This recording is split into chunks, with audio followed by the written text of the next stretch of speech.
Brexiteers have demanded an apology following the threats issued over the port of Dover by Remainers.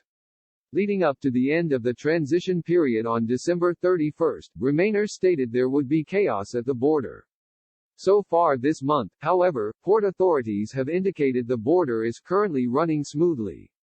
Due to this, Brexiteer Sir John Redwood, MP for Wokingham, and Daniel Kaczynski, MP for Shrewsbury, demanded an apology from Remainers.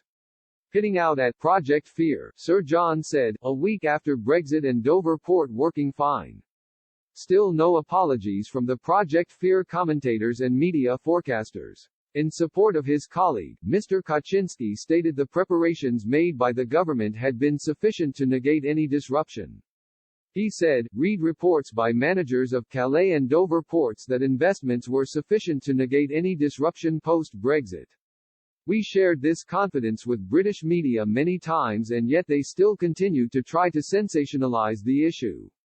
Now, no problems will they apologize. While no problems have been reported at the port of Dover, officials have claimed this is due to low traffic levels attempting to cross the English Channel at the moment.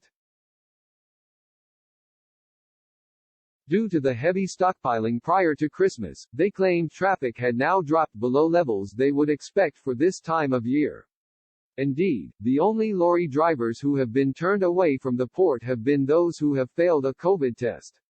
In order to mitigate against any high traffic levels, the government also created a border facility near Ashford in Kent.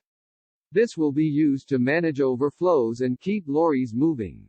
As the month progresses, however, some port authorities have stated traffic may increase and put extra stress on the logistics of the system. Chris Parker, Director of Capacity and Commercial Capacity at DFDS, said, as we expected, the amount of traffic has dropped quite sharply since New Year's Eve.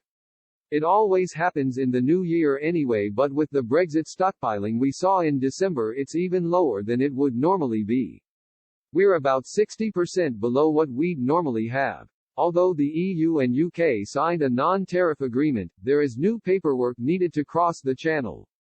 Kent Police handed out 113 fines as of Wednesday morning but also said a high volume of drivers had the required paperwork needed to cross.